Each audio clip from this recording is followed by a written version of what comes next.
merci, chère madame, des variations linguistiques et phonétiques m'accompagnent depuis ma naissance. Donc, je ne pouvais être que belge et surréaliste.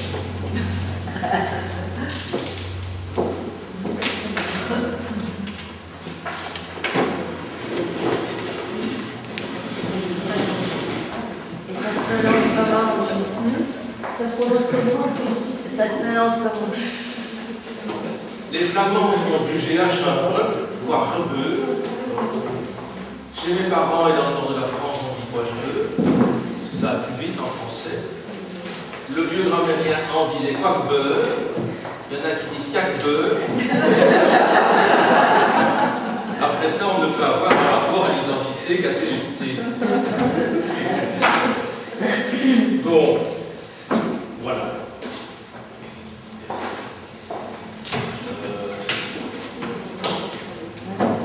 Merci de votre invitation, merci de votre accueil. Je suis ravi d'être ici.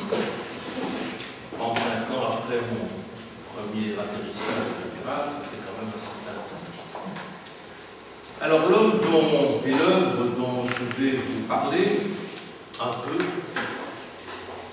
est celle de celui de Francis Monge, auquel il dédie d'ailleurs en 1952 d'admirables poèmes avec cette étrange dédicace par Monsieur P, dont la rigueur égale celle de Mallarmé. Monge considérait que Pouget était la figure la plus intelligente et la plus cohérente de tout le surréalisme, et en même temps, aujourd'hui encore, je pense, il demeure une des plus méconnues, pour diverses raisons, y compris la sienne, puisque, à la différence de beaucoup d'autres, il a tout fait pour échapper à la gloire littéraire, tout en étant un écrivain tout à fait correct. Cette figure, disons que nous l'avons sortie un peu du cercle absolu des Lépifioux il y a une grosse trentaine d'années, mais je pense qu'elle demeure une de celles qu'il faut et qu'il faudra interroger longtemps en tant que telle, comme dans ce qu'elle marque de différences profondes entre le surréalisme français et le surréalisme belge, en tout cas de Bruxelles. Alors bon, demi-heure, c'est pas grand-chose, c'est un peu... Je vais commencer par deux textes. Je vais lire beaucoup de textes, je pense que c'est ce qu'il y a de mieux à faire quand on est devant une œuvre connue. Nouget et Breton se connaissaient très bien, mais n'avaient pas vraiment les mêmes points de vue. Le 2 mars 1929, Nouget écrit à Breton « J'aimerais assez, j'admirerais en plus la langue que nous parlons tellement peu de cette façon-là aujourd'hui. J'aimerais assez que ceux d'entre nous, dont le nom commence à marquer un peu, l'effacent, soulignent.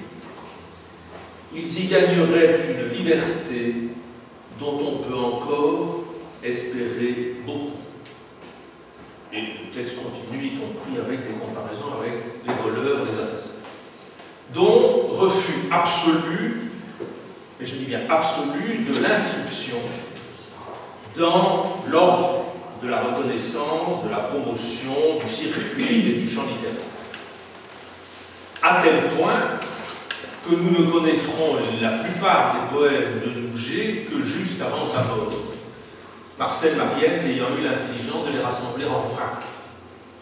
Et Nouget ayant tout fait pour qu'ils ne sortent pas, afin qu'on ne puisse pas le célébrer. C'est assez singulier. Quand je disais dans le titre que vous avez eu l'amabilité de reproduire, on était aux limites de l'impossible exigence, et donc il y a quelque chose de fondamental. Avant la lettre à Breton, donc dès 1926, il écrit aux surréalistes français. Et je pense que dans ce texte, il y a beaucoup à retirer de ce qu'est et de ce que sera la pensée de Paul Nouget. Il n'est que temps d'opposer aux redoutables inventions matérielles les inventions terribles de l'esprit.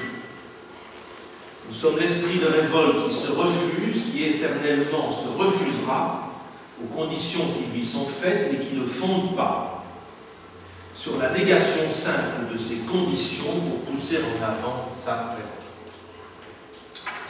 La question de l'esprit est fondamentale chez Boucher, et elle le différencie donc bien sûr des matérialistes ordinaires.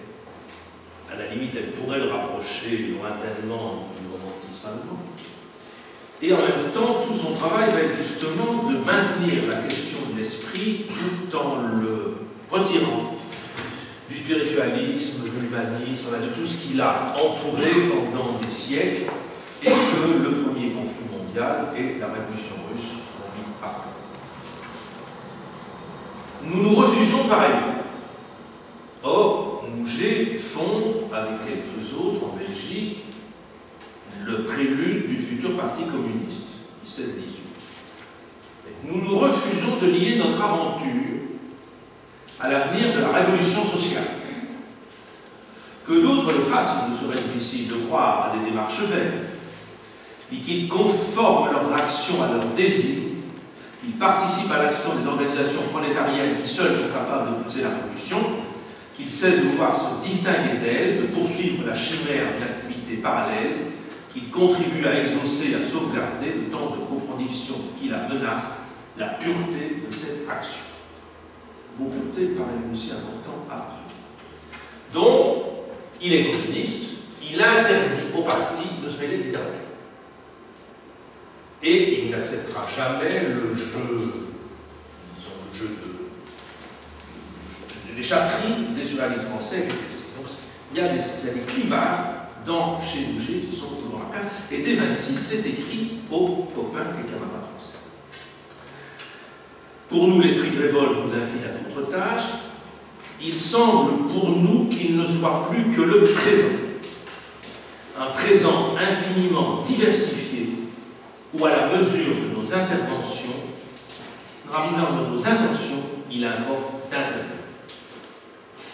Donc, refus de toute la nostalgie du passé, immersion complète dans le présent et nécessité d'intervention, qui va donc amener Boucher à dire que l'esprit n'existe qu'à travers l'actualisation dans l'action.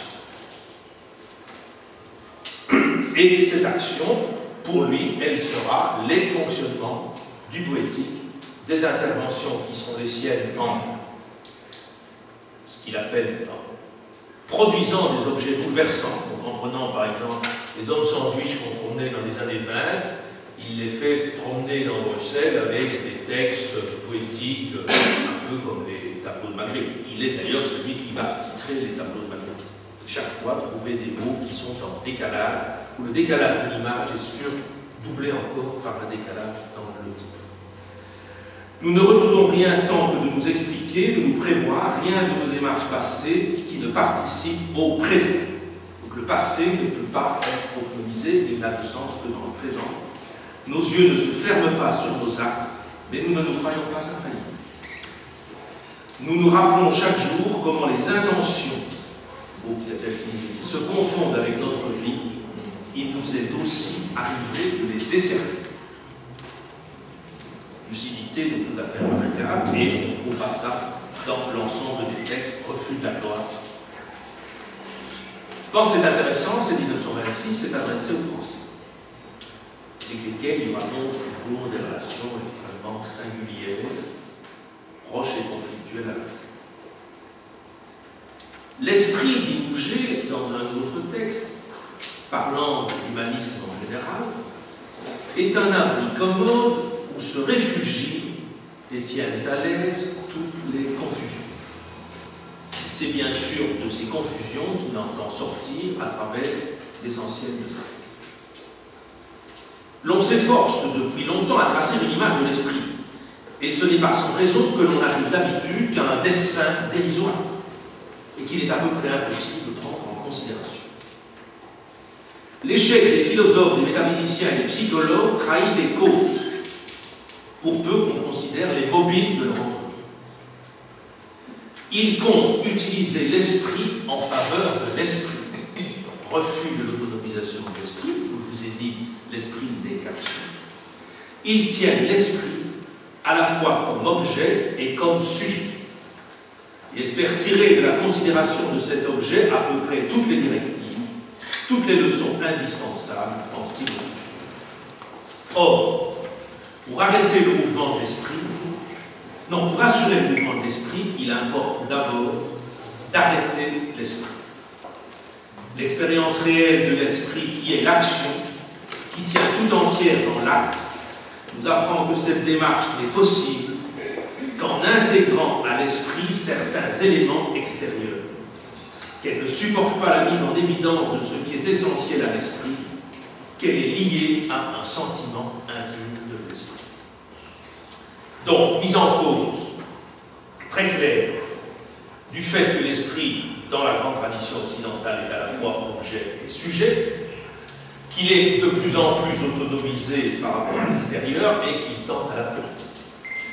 Nouget refuse la prémisse, affirme que l'esprit ne peut fonctionner que dans l'actualisation du présent et de l'action, qu'il doit donc inclure les éléments extérieurs de la réalité et que dès lors, il ne saurait jamais être pur. Et à travers ça, bien sûr, c'est toute la tradition idéaliste occidentale qui s'est notamment pris un coup dans le nez durant la Première Guerre mondiale, dont nous célébrons le centenaire, qui est mise en place. Donc vous le voyez, c'est une pensée qui ne mâche pas ses mots, qui me semble assez aiguë, qui est évidemment malaisée de résumer en si peu de temps, et dont je vais donner quelques autres exemples. En 1929, il va à Charleroi, qui n'est pas vraiment la ville la plus culturelle, la plus intellectuelle du royaume, et dans une salle de théâtre, avec rideau rouge et tout, il tient une conférence sur la musique, qu'on appelle la conférence de Charleroi, dans laquelle il va mettre à mal tous les poncifs qui concernent la musique moderne, au profit de la musique à laquelle il entend arriver avec les surréalistes, le groupe belge, à la différence du groupe français, ayant comporté pas mal de musiciens.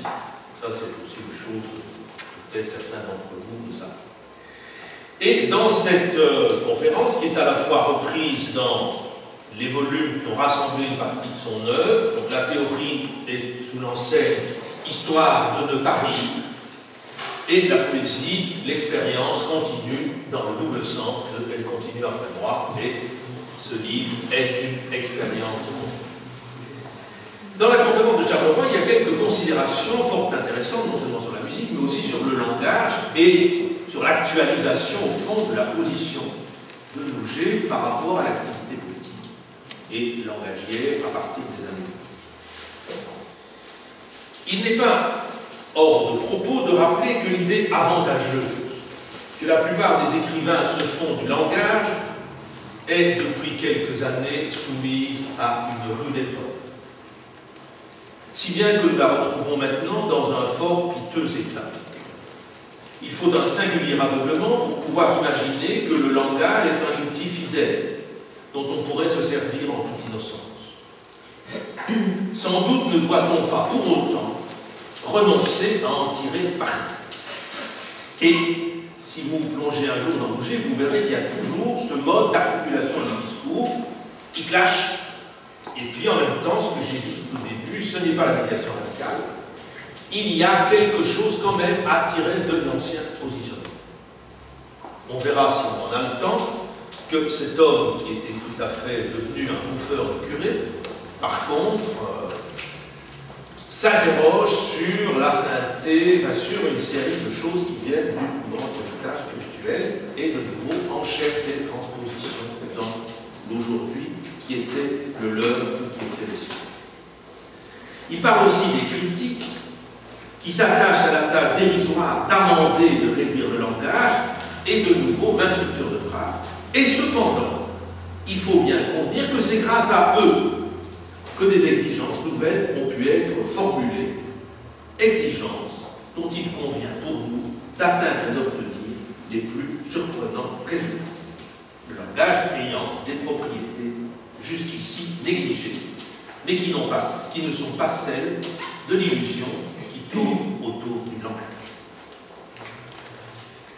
La mise en cause du langage bien sûr de pair avec la mise en cause du moi occidental, du moi cartésien, du moi issu de la Renaissance, pour faire tout. Rien ne s'arrête aujourd'hui à l'individuel.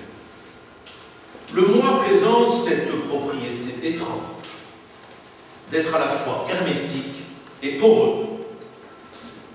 Certes, l'on a quelques pudeurs à parler de l'esprit depuis que chacun s'en réclame. Et pourtant, l'événement capital sous le signe duquel nous vivons à cette heure me paraît le bouleversement radical d'une certaine notion de l'esprit humain. Notion tellement ancrée en nous par l'habitude qu'elle semble faire corps avec nous-mêmes et se substituer insidieusement à ce qu'elle prétendait représenter. Il va donc évidemment mettre en cause la fallacieuse unité qu'elle proposait, la continuité, la permanence essentielle, le subsistant invariable, dans lequel nous croyons exister, et qui va mettre en cause des œuvres bien avant lui, comme celle de Rimbaud ou de Lautréamont. Alors justement, cet homme qui est très marqué et inscrit dans l'histoire, la Première et la Seconde Guerre mondiale, tient un journal durant la Seconde Guerre mondiale. Journal dans lequel il est question de beaucoup de choses, y compris d'importantes méditations sur Lautréamont. Ça ne me paraît pas inintéressant. Et je crois que c'est intéressant aussi de voir ce qu'il pointe chez Lautréamont par rapport à ce qu'il propose ou projette comme fonctionnement poétique nouveau, même si, à mon sens, Nouget est peut-être plus proche du Lautréamont des poésies que du Lautréamont de Maldoror, et que ces grands poèmes que nous découvrirons à partir de 1967, montrent bien qu'il a totalement inclus en lui, mais dépassé notamment la tradition symboliste, qui était évidemment dominante en lui. En juin 1941,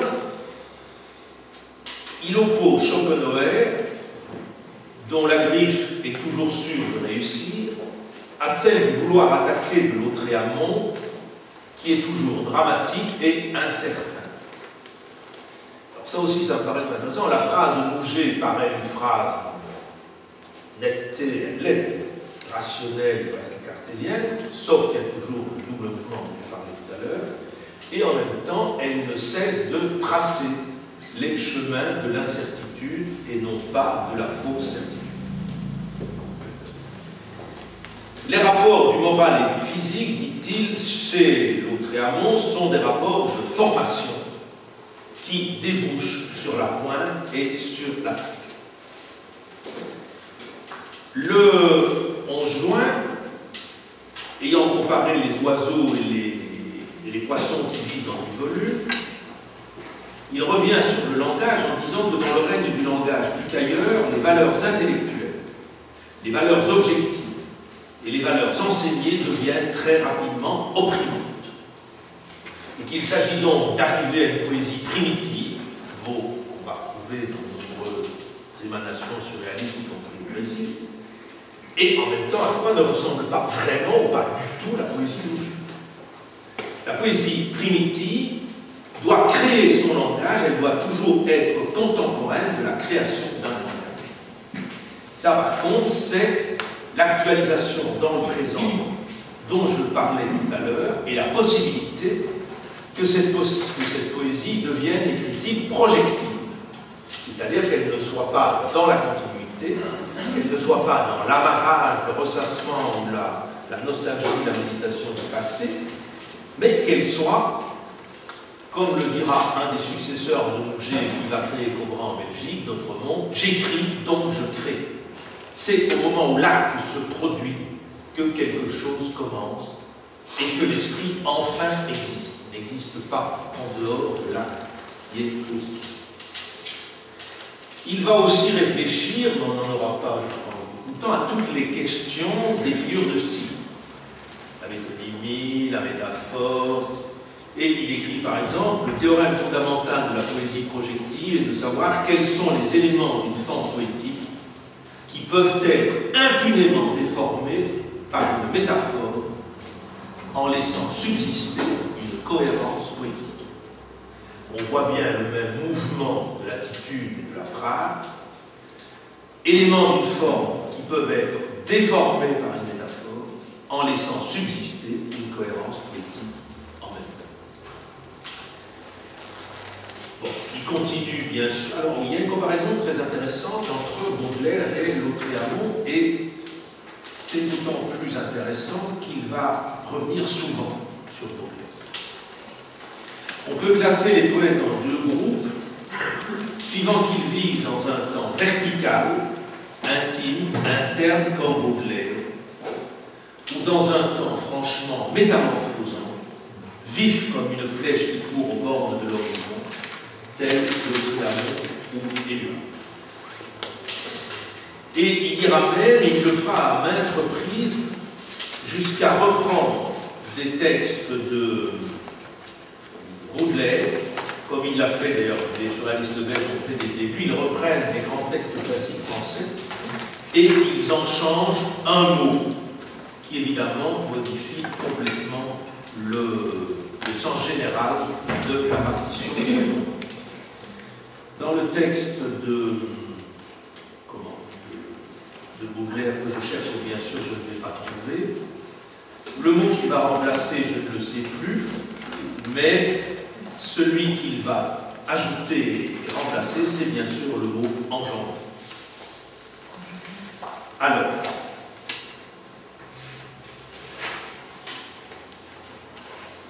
je continue toujours donc ces méditations de guerre sur Lautréamont et Baudelaire.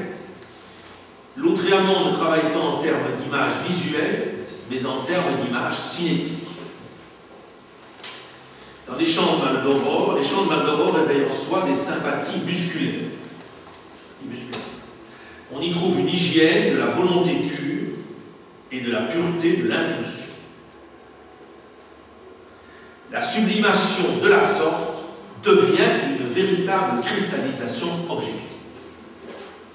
Et je vous disais qu'il y a chez Mouget une reprise de la grande tradition idéaliste occidentale et en même temps une transformation fondamentale. J'ai donné un exemple au niveau religieux. On le voit ici, le mot de sublimation, qui est évidemment au cœur de toute l'esthétique idéaliste. Il ne le refuse pas, mais il le transforme à travers le positionnement dans le présent, et c'est en faire une cristallisation objective dont il écrit: l'homme cristallise chez Lautréamont dans le propre système du livre. Le livre écrit vient de la libération pour Lautréamont.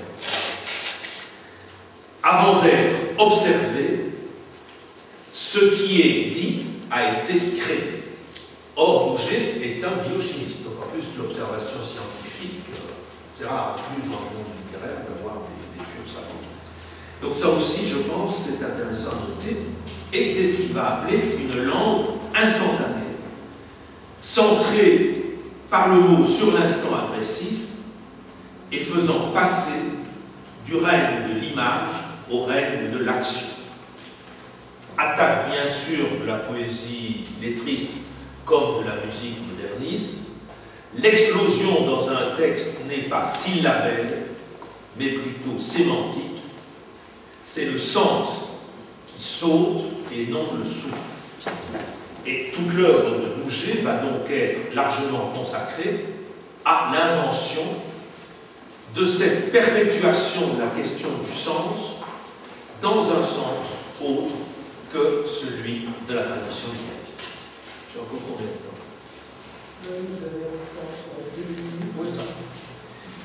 Alors, dans les nombreux textes dont on pourrait parler longuement, qui sont rassemblés dans l'histoire de Paris, disons qu'il y a deux parties, de même qu'il y a ce volume sur la musique. La deuxième partie du livre, qui est abondante, commente les tableaux de Magritte, dont je vous ai dit qu'il avait été le titreur fondamental jusqu'en 1953, et leur dispute à propos du chien de Madame Magritte. Et vous verrez d'ailleurs qu'à après la rupture de 1953, la violence interne des tableaux de Magritte diminue, ce qui n'est quand même pas, à mon avis, un hasard.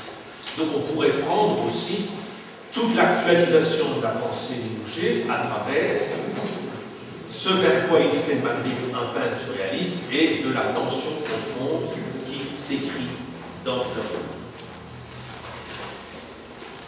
Mouget va s'en prendre très logiquement à la question de l'expression. Question de l'expression qui est, disons, le pendant de la grande tradition idéaliste littéraire occidentale et qui est justement ce texte de Baudelaire dont je vous parle. Baudelaire écrit que la poésie se rattache aux arts de la peinture, de la cuisine et du cosmétique, par la possibilité d'exprimer toute sensation de suavité et d'amertume, de béatitude, d'horreur, etc., par l'accouplement de tels substantifs et tel adjectif. Mouget reprend le texte de Baudelaire en disant que la poésie se rattache aux arts de la peinture, de la cuisine et du cosmétique, par la possibilité d'engendrer toute sensation de suavité et d'amertume. La poésie n'exprime pas, elle engendre. Ça me paraît une sorte de beau rassemblement de ce que j'ai par ailleurs. Alors, on a parlé de l'esprit, on a parlé de la sublimation, la question de l'amour, qui est quand même importante, tout le monde le sait, non seulement dans la vie, mais dans le surréalisme. Mouget répond à la fameuse enquête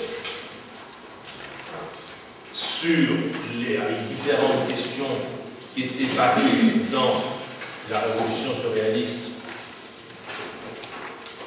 de décembre 1929. C'est évidemment très long, donc je ne vais pas m'y attarder, mais ce qui me paraît important, c'est à la seconde question, la plus longue, passage de l'idée d'amour au fait d'aimer. Pour lui, il y a un défaut d'adhérence entre l'idée et le fait, qui prend ici particulièrement matière, si on peut dire, entre l'idée d'amour formée en dehors de l'amour et l'amour lui-même, il y a pour lui deux faits. Et il termine cette très longue partie de sa réponse par les mots suivants. Il me suffira de dire que si je cesse de pouvoir juger un homme, c'est seulement lorsque j'ai pris le sentiment que ses actes se trouvent aimantés par l'amour. Je n'ai pas pour autant à décider de la nature véritable de cet empêchement. Tout au plus pourrais-je ajouter qu'obéissant à l'amour, nul jugement porté par moi, auquel aussitôt je n'acquiesce, mais par totale indifférence. Alors seulement, j'ai le sentiment de ne relever que de moi-même. Le seul moment où la question du moi est acceptée par lui, ce moi qu'il a mis en cause, évidemment beaucoup plus longuement, je l'ai légèrement cité dans la conférence de Charleroi, c'est le moment où l'amour concret, par les propos sur l'amour, se met en cause et en jeu. Alors, de tout cela,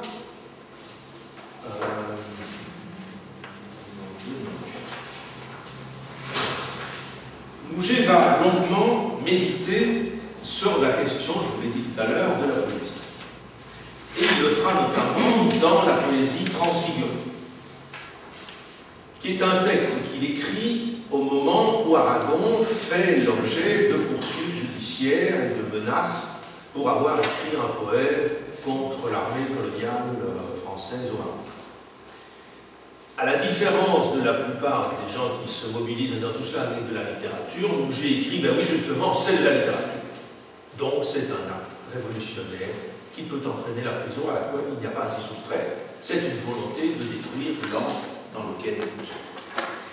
Et dans la poésie transfigurée, il y a donc toute une réflexion sur la poésie, qui est aussi une réflexion sur ce qui s'est écroulé à travers le premier conflit mondial, un édifice qui avait résisté aux rafales d'artillerie de la guerre universelle, notamment de la Première Guerre mondiale, s'écroule soudain à la plus faible secousse.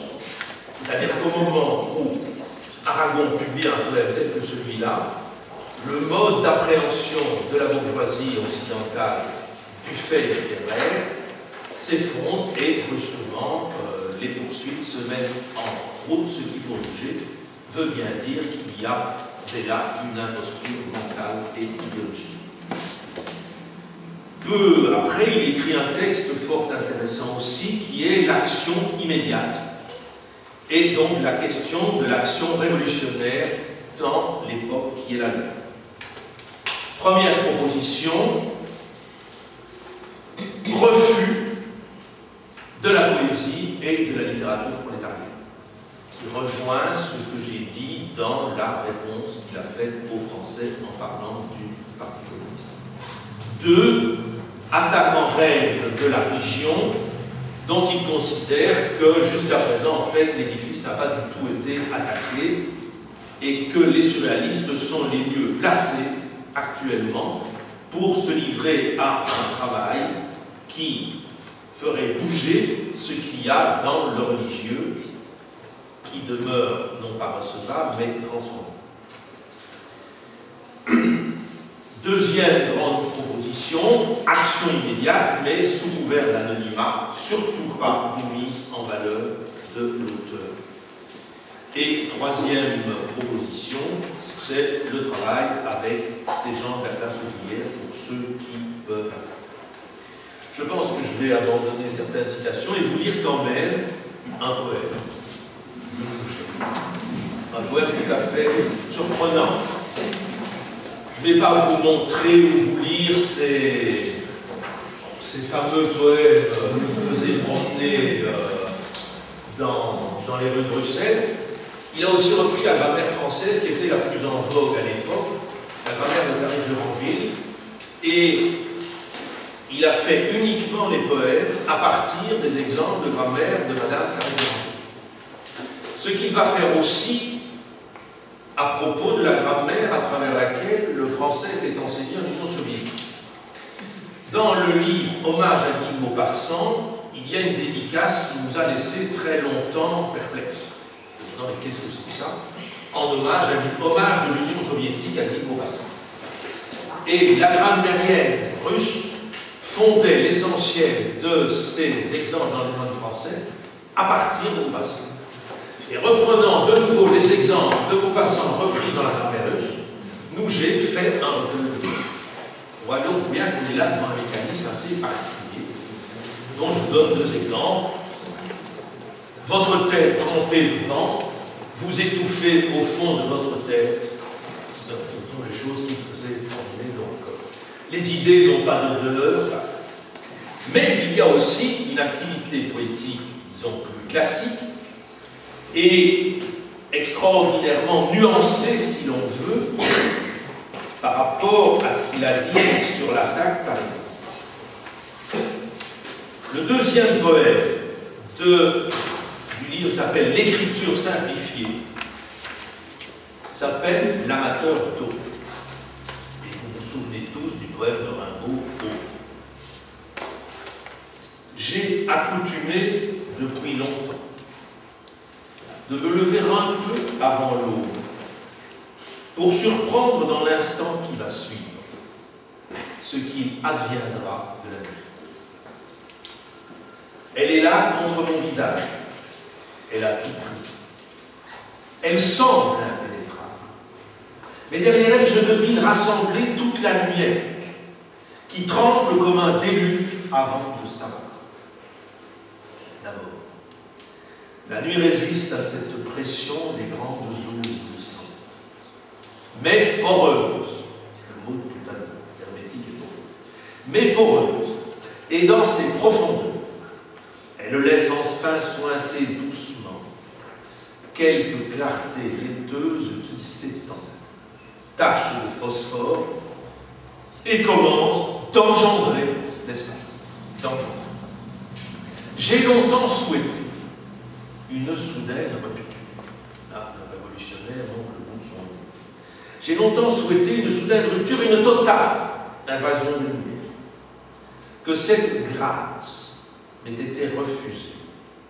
Que la vigueur que l'on prête à l'imagination n'ait plus jusque-là forcé le monde. Maintenant, je tiens cet échec pour une manière de bonheur. La nuit s'imbibe avec lenteur et change, se décompose. laisse paraître comme au hasard la transparence d'une atmosphère, un mouvement de forêt ou de nuages, d'éclairs, de marbre d'un fleuve, les courbes charnelles de la terre, parfois un fragment osseux de ville, mais cependant rien d'humain que moi-même, évidemment tout l'anthropomorphisme de Valéry. Si la nuit se transforme en plein jour, ce n'est jamais de la même manière à quoi tient sans doute le prodige. Et je m'éclipserai délicatement sur ce prodige.